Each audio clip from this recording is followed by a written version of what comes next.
45조 원. 여러분, 이 숫자가 뭔지 알아? 삼성전자 노조가 요구한 성과급이야. 그런데 진짜 충격은 지금부터야. 작년 한 해 삼성전자가 500만 주주한테 준 배당금이 얼마인 줄 알아? 달랑 11조 1천억 원. 노조가 달라는 돈이 주주가 받은 돈의 무려 4배. 이게 도대체 말이 되는 숫자야? 500만 개미가 1년 내내 가슴 졸이며 받은 돈을 직원들이 단 한 번에 가져가겠다는 거잖아. 도대체 삼성에서 무슨 일이 벌어지고 있는 걸까? 오늘 그 숨겨진 치킨 게임의 실체를 블루에일이 낱낱이 파헤쳐줄게. 자, 먼저 뼈아픈 현실부터 짚고 가자. 여러분 주변에 삼성전자 주주 한 명쯤은 있지? 아니, 어쩌면 이 영상 보는 너 자신일 수도 있어. 삼성전자 소액 주주는 약 420만 명. 여기에 가족 단위로 보면 사실상 500만 명이야. 대한민국 인구의 10분의 1이 삼성전자 주주라는 뜻이지. 그런데 이 사람들이 어떤 시간을 보냈는지 알아? 2024년 12월 삼성전자 주가는 5만 4천 원까지 떨어졌어. 8만 원에 산 개미들은 30% 손실을 봤어. 손절할까 더 살까 매일 밤 잠 못 이뤘어. 자식 학원비 줄이고 외식 끊으며 버틴 사람들이야. 겨우 22만 원까지 회복하는데 1년 넘게 걸렸어. 그게 바로 우리 옆집 김 부장님의 이야기야. 자, 그럼 반대편 사람들은 어떨까? 지난 4월 23일 평택 캠퍼스 앞 4만 명의 노조원이 결의대회를 열었어. 이들이 뭘 요구한 줄 알아? 영업이익의 15%를 성과급으로 달라. 성과급 상한선도 폐지해라. 기본급 7% 올려달라. 근데 잠깐, 여기서 중요한 팩트. 삼성전자 직원 평균 연봉이 얼마인 줄 알아? 작년 기준으로 1억 3천만 원이야. 대한민국 직장인 평균의 3배가 넘어. 개미들이 5만 원에 손절할 때 이분들은 평균 1억 3천 받았어. 이게 뭐가 잘못됐냐고? 문제는 그 다음이야. 이분들이 요구하는 45조 원. 이게 무슨 의미냐면 하루에 1,200억 원씩 더 달라는 뜻이야. 장기 보유한 500만 주주가 1년 동안 받은 11조의 4배. 심지어 작년 연구개발비 37조보다도 많아. 이쯤 되면 살짝 화가 나지 않아? 500만 개미가 가슴 졸인 1년의 보상이 노조 결의 한 번에 4배로 사라지는 거잖아. 이게 바로 자본과 노동의 치킨 게임이야. 자, 그럼 진짜 핵심으로 들어가 보자. 뉴스에서는 절대 안 알려주는 구조적 진실. 먼저 첫 번째 충격적 사실. 삼성전자는 사이클 산업이야. 이게 무슨 말이냐? 반도체는 호황과 불황이 칼처럼 교차하는 산업이야. 호황기에는 영업이익 300조 원도 가능해. 근데 불황기에는 2023년 반도체 부문은 15조 원 적자였어. 지난 2년간 OPI가 0%인 적도 있었어. 이게 뭘 의미해? 호황기에 번 돈을 쟁여놔야 다음 불황을 버틸 수 있다는 거야. 마치 농부가 풍년의 곡식을 창고에 쌓아두는 것처럼 말이지. 근데 노조는 뭘 요구하고 있어? 호황기에 번 거 다 토해내라. 영업이익 15%를 매년 가져가겠다. 전문가들이 이걸 보고 뭐라고 했는 줄 알아? 불을 끄기 위해 소방호스로 기름을 뿌리는 격이라고. 자, 두 번째 충격. OPI와 EVA라는 두 단어 들어봤어? 뉴스에서는 절대 자세히 안 풀어줘. 근데 이게 45조 대 10조의 차이를 만드는 핵심 산식이야. 쉽게 비유하자면 이런 거야. OPI는 매출 다 합친 통장잔고, EVA는 대출 갖고 남은 진짜 내 돈. 당신이 5억짜리 집을 샀다 쳐. 대출 4억 끼고 샀어. 집값이 7억이 됐어. 진짜 내 수익은 7억 빼기 5억은 2억? 아니야. 대출 이자 갚은 것 빼야 진짜 수익이지. EVA는 그 진짜 수익만 보겠다는 거야. 근데 노조는 OPI 기준으로 영업이익 통째로 15%를 달래. 투자한 자본의 기회비용은 무시하고 R&D 비용 늘어나는 것도 무시하고. 이건 그냥 통장 잔고만 보고 펑펑 쓰자는 얘기랑 똑같아. 자, 세 번째 충격이 진짜 압권이야. 작년 삼성전자 R&D 투자가 얼마였는 줄 알아?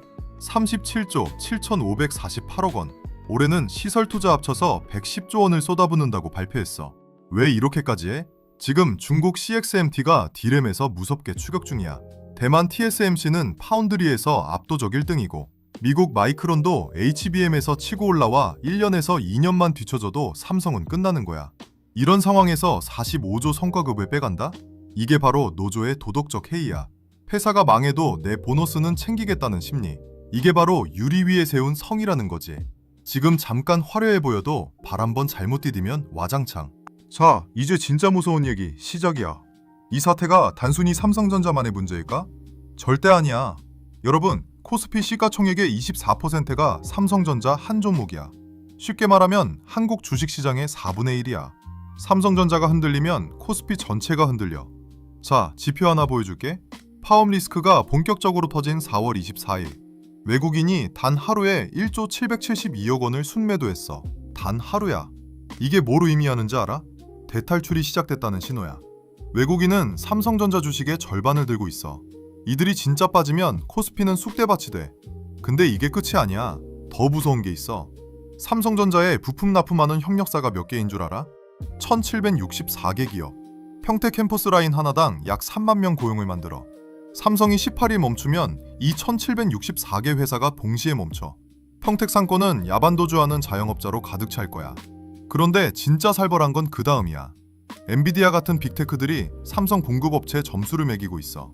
AMD는 공급만 안정성을 ESG 평가에 반영해.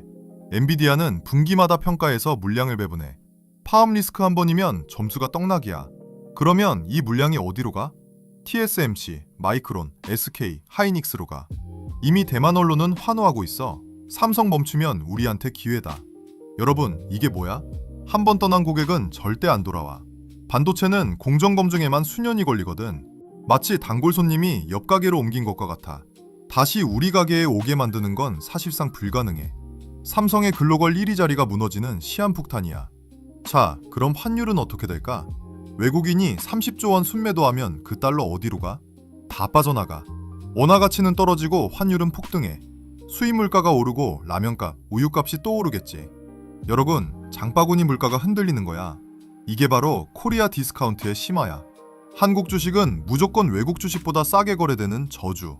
삼성 파업이 그 저주를 더 깊게 박아넣는 못이 되는 거지.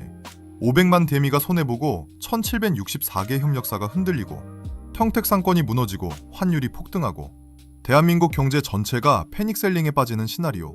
이게 우리가 마주한 진짜 풍경이야. 자, 그럼 우리 평범한 시청자는 뭘 어떻게 봐야 할까? 불안하다고 손 놓고 있을 순 없잖아.